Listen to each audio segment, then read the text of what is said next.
Le Seigneur est roi. Le Seigneur est vraiment roi. Que toute la terre entière s'émerveille. Que les peuples lointains se réjouissent. Il a créé la terre par sa puissance, fondé le monde par sa sagesse et étendu les cieux par son intelligence. Il siège dans les lieux très élevés, au-dessus des chérubins et des séraphins. Il est vêtu de splendeur et de gloire, drapé de majesté.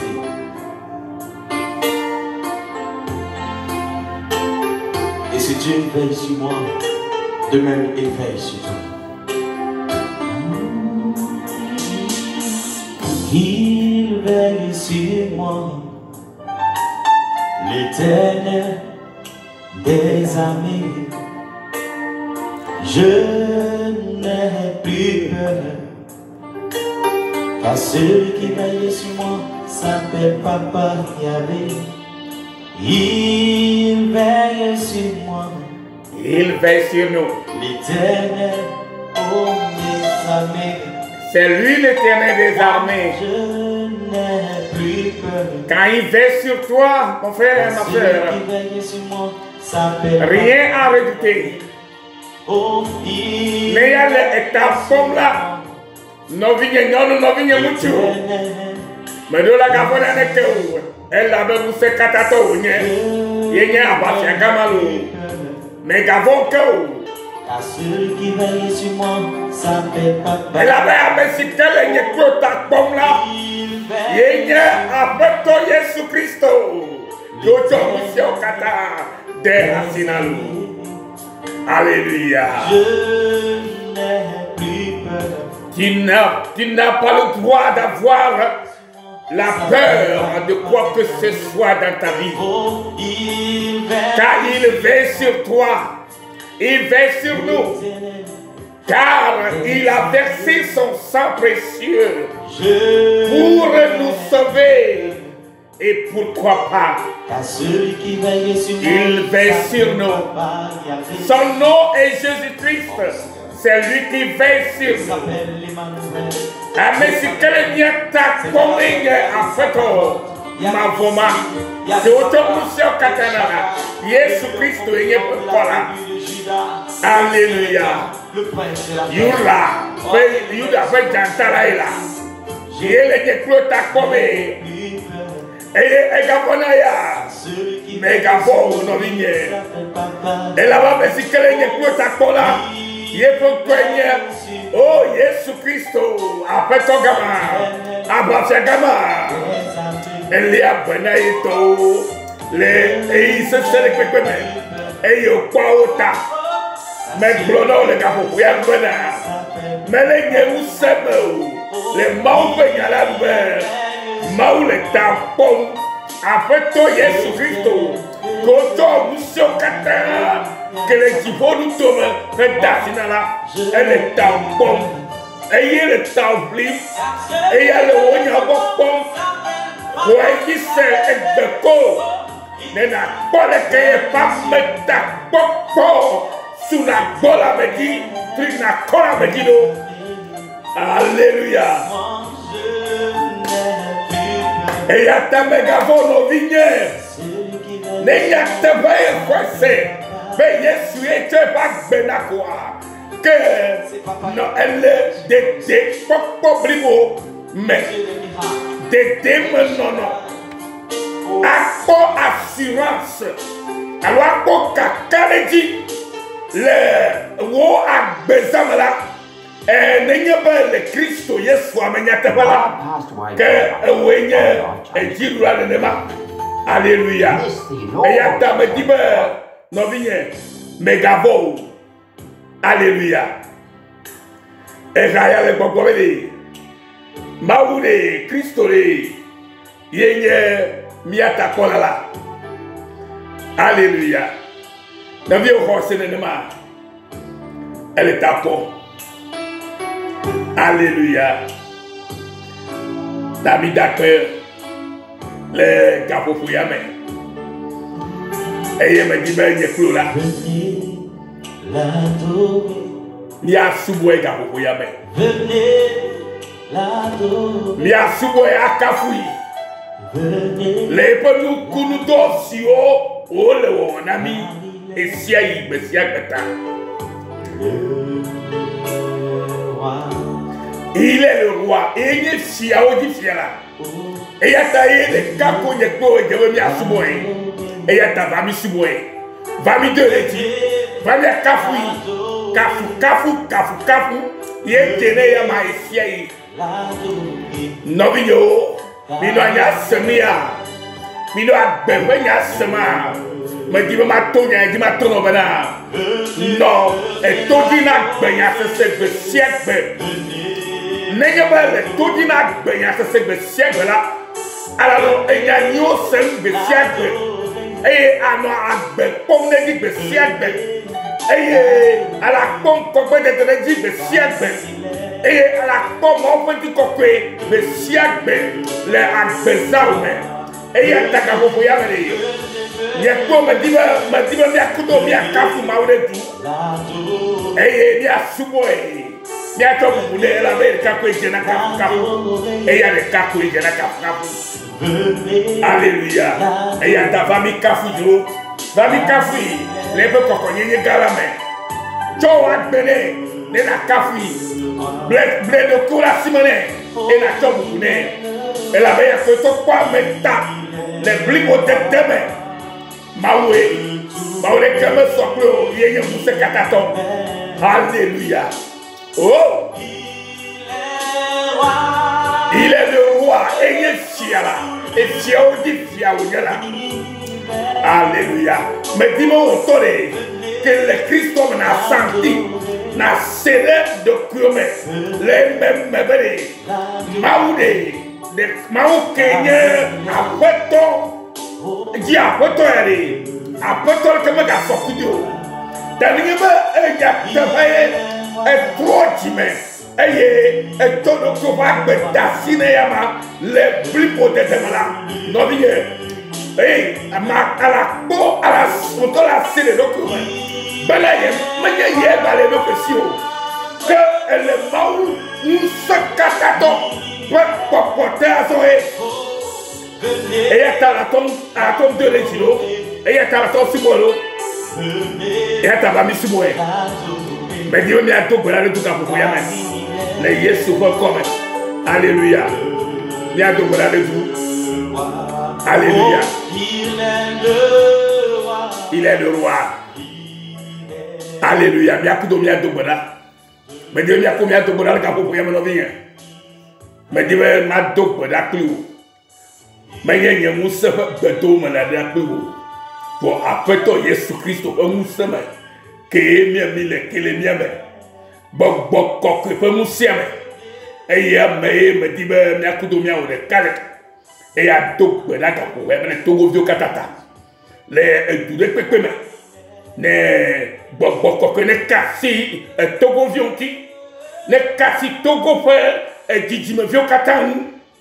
Alors, toto que na togo vieux katan les tibibome yo y avait repentance alors timo toto blibola na soumis à togo vieux à pas gaton si et ma gomme togo vieux katan si alors nous ne to pas mo katan et mi ato pas moi le ko jebo anoro et mi atma gbure le ko jebo mi agboro et mi atma we ale ko jebo mi aworo de edu. Alléluia. Alléluia. Et il y a ta dit même ya dobra les gars pour yame. Agbona photo Jésus Christ obera. Il y a pas si coque mané katogo vile pepeti. Elle a bebi la gobe closia ko la jene godo. Et a décidé de la vuna yakui. Et il y a ta dit ben il y a premier dobra les gars pour yame. Les Christ Jésus pour comme. Ben dodo la yesia. Il y a dobra de tout. Après toi, Jésus Christ, Maumavo, Avafiaka, Yaba Machiaba, au Kenya, Poholu d'Akitone ou Duko, au Wemega Yole Kapukoyame. Elle a besoin de me yola.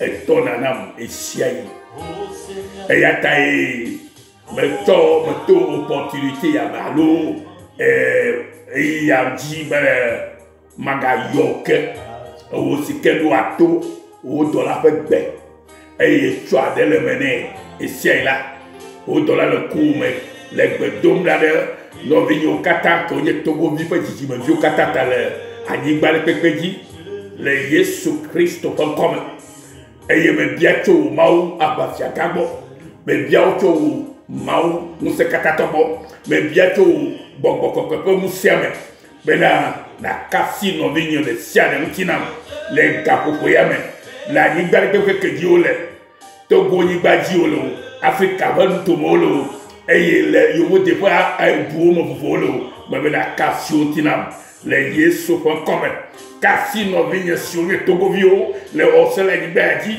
le site que me le barat nto ya me kasi onti na wanya ofachi na chimototo na o Kristo pa eji khose eye me to gbara le no vinyo sur le Europa nu to katame ba fe to fe gbogbo ko ka buse na kasi nyanti la fima eye wana be to troye na gana famia pa gbeme alle benade mia pa me chekata le to Kristo Yesu to alle be Kristo na de tsunami alle be Kristo na plomi alle be Kristo na komiata alle be Kristo na no e musia no kemia wala me le Yesu Kristo pa musia me alle be mi okata le anigba de pepe ya me togo vionela mi akpo mo fo enti kokwe eye mi akpo mo fo muse ke no ameji eye okpa lu kata kle okpa lu kata le jadenye ple jojo nye fo mochi le Yesu Kristo fo come me ba awo ke la fima fisia e chaka dokume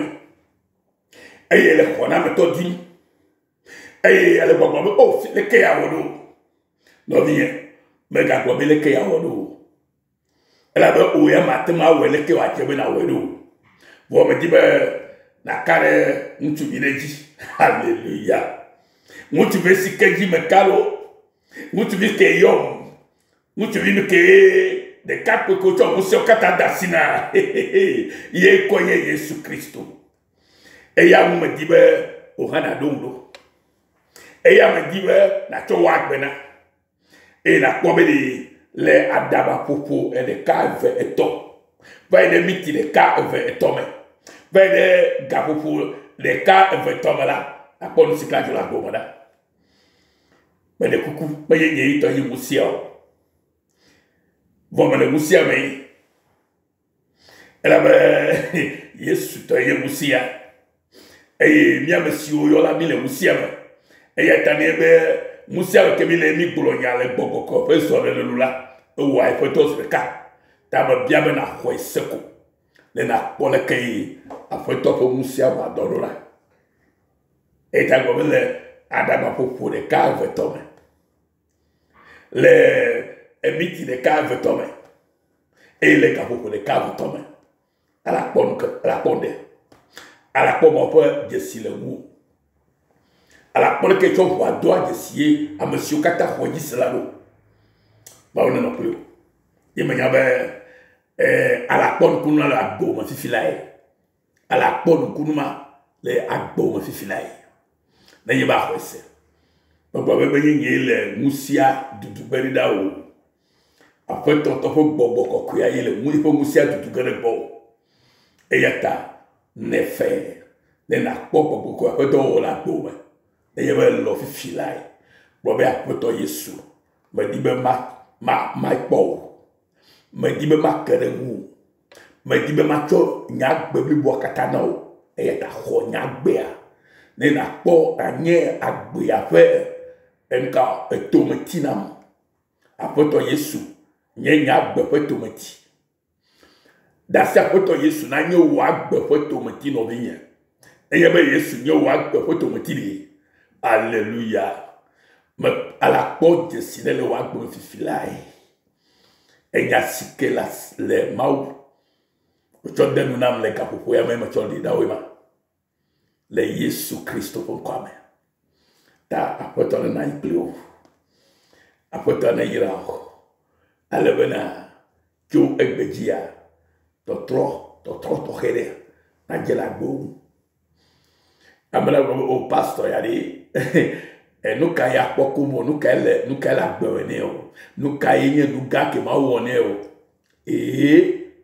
ba de kuku nous ga ke ma wo na ni ye ma to le vo me di be na yenye de kato na yenye mi o katato mi o kata mi apoko me le me ela be o kata o le Yesu manami elle na oha elle na nyara elle na makema elle na mesiame que la roye soignisse et Yesu la we na o hanene ma pepe de o hiaka wu to ye ke wona nya e yata bele ho pe pa de na o ka ko ya mo bena na ho Yesu Kristo diseko ne na pole ke e no la idola la ye po kwame le po musiame le po bobo ko pe amen de que a connecté uro de que a chaka kudoro e bon c'est vrai que courant pour la mener de que chaka kokwa à la po connexion hey Yesu Christ for coming